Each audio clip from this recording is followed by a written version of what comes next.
welcome back for round 2 of the 2016 TW Steel DMAX Championship here at Daytona Sandown Park. Next up, it's the Enduro.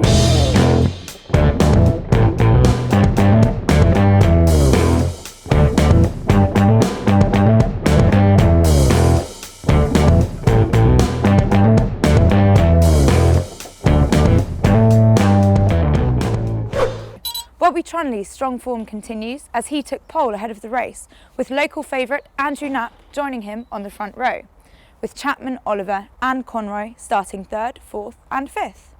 Luke Cousins is starting 6th and is sure going to have to dig deep in this race to stop Trunley from running away with it. That's fine. How you feeling for the race? Yeah, good mate. Yeah? It should be good fun. It's been a while? Yeah, it's been a while, yeah. Not too rusty? Nah, I'll be alright. I thought you went racing. Oh, you know. You changed your mind today? Sandown. You've got to come to Sandown. What's the plan? Oh no, not you. Just see what happens, really.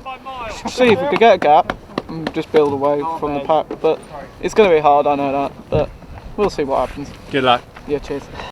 Ben, good qualifying position. How you feeling? Yeah, pretty excited. Gonna win. Ben, the top 4 again. I'm looking forward to seeing Ben Chapman's exhaust pipe. Bobby Trunley said at round 1 that Sandown Park was one of his stronger tracks, and his pole position time was 6/10 faster than second place man Knapp. Trunley keen to get this race underway with a quick warm-up lap. Knapp needs to make sure he stays in touch before turn 8. Perry spins at turn 1. He was starting in 9th position, but he spun himself out on the formation lap and will now start this race at the back of the pack. He will not be allowed to retake his position. That should be interesting. Going into this race, he clearly had the pace to put himself in the top 10, and he's now out of position. Bobby has bunched the field up nicely. Here we go then, as we wait for Trunley to bolt for the line. A respectable start from Knapp. On board with Cousins as he attempts to go around the outside of this lot. He's up to 5th. Peacock pops up on everyone's radar, it seems, with a stellar start projecting him from 8th on the grid, 3 places by turn 1. On board with Conroy, and Hanley gets past him in turn 3, a popular passing pace as Peacock and Chapman are battling out for 4th place.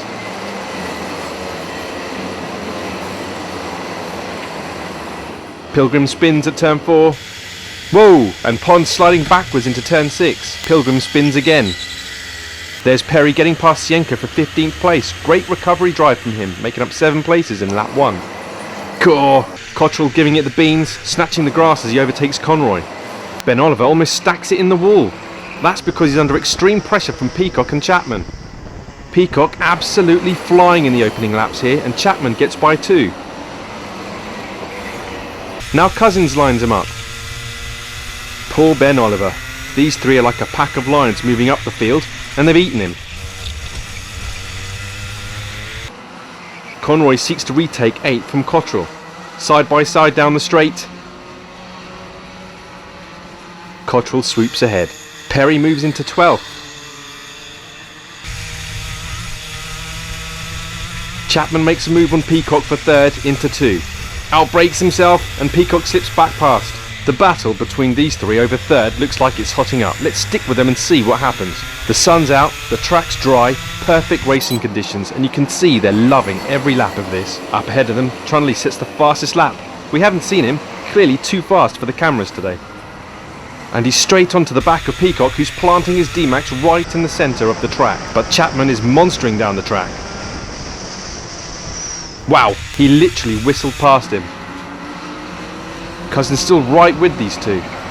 The 3 of them so closely matched, as you can see from their lap times. Cousins actually faster on lap 10.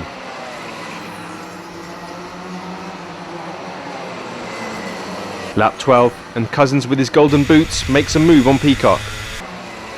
Chapman looks like he's ever so slightly starting to pull away from them, and Oliver has caught up to the back of Peacock.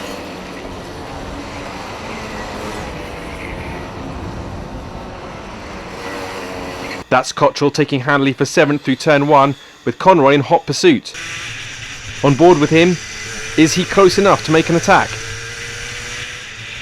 He goes for it, but Hanley carrying more speed. Fisher and Pond locked in a battle for 20th place. Pond moves ahead, but Fisher is on the inside. Pond with a bit of a swapper. I think he's more frustrated with himself than Fisher. Lap 14, and we have a battle going on here at the back of the grid. After his earlier spin, Pilgrim has caught Nigel Foot. A nice little undercut into turn 2, and the winner of last year's Spirit of DMAX award is now in 23rd place. On board with Conroy. Cottrell spins! Conroy nets himself 2 places. Nice. Clear track ahead, and he should have the legs on them to stay ahead. Lap 29, and these guys have been fighting over 13th place for a while now. Bork, Ward, Cook and Eastwood all matching each other in terms of pace. Cook tries to undercut Ward. Didn't come off, and now Eastwood is on his bumper. They continue to swap places, but none of them with the pace to pull away. Bork goes wide and Ward swoops in on the inside as Eastwood gets ahead of Cook. Bork comes back on the inside of 5, and so it continues. Bork wide again on the exit, and Ward is straight past. Eastwood also fancies his chances with Cook dropping back a little. Eastwood is through for 14th place. Can he keep it? Cook nudges. One of the best battles of the day, that one. Here's the lesser spotted Trundley putting a lap on Pilgrim. This is looking very good for Trundley's championship hopes. Lap 35, Chapman and Cousins have caught Knapp in second. Chapman on the inside. They're flat out with Knapp desperate to stay ahead. Cousins is the danger man here. 3 abreast into turn 5. Knapp manhandling his DMAX and stays ahead of them. Cousins gives Chapman a nudge of encouragement as they wind their way through turn 6 and 7.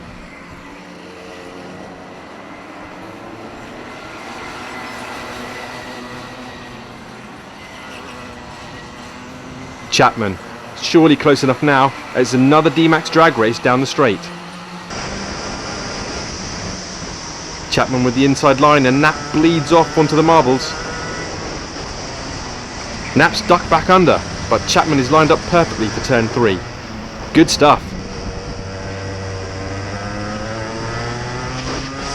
Chapman double checking as you would expect. He can't see them, but they're right there.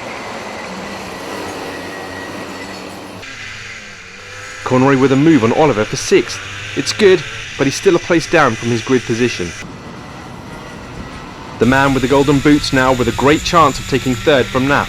That's some textbook drafting from Cousins, and I think it's in the bag.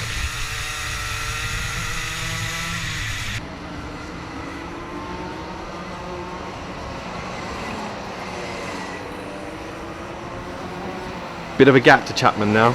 Lap 49, and the battle for 2nd is moving through the other great battle for 12th. Hopefully they won't disrupt each other too much.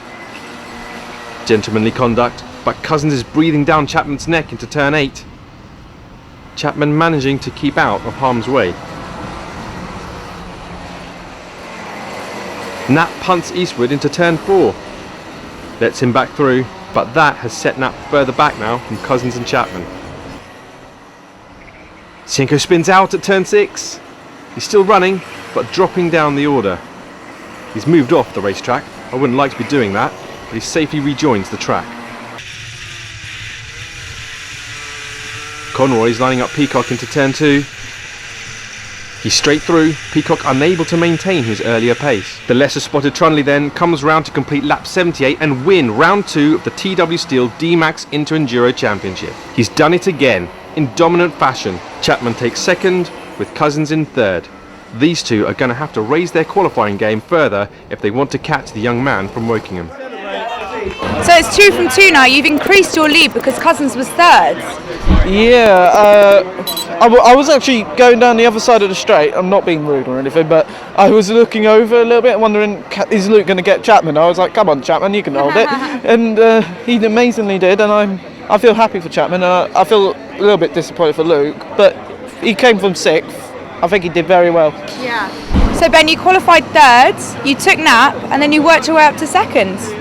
Yeah, I fell back a bit at the start, but yeah, eventually got back to 3rd, could see Knapp ahead of me and just started closing him down, and yeah, took 2nd eventually, and yeah, just had to hold off Mr. Cousins over here, who was never very far behind, but yeah, got there in the end.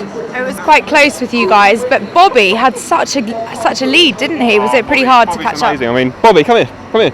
Look, this guy is just on another level to the rest of us. I think I can't see anyone stopping him take this championship. So, thank you, mate. Good man. Well done. It's so nice to see that because this is competitive, but you guys are all friends as well, and it's really nice to see. Yeah, I mean, we recognise. Oh, okay. We're not friends apparently. There you go. Well, it's lovely. He's a really good driver. So yeah, brilliant. So Luke, that was a really impressive race because you qualified in 6th place, but you climbed up to 3rd, which is pretty impressive.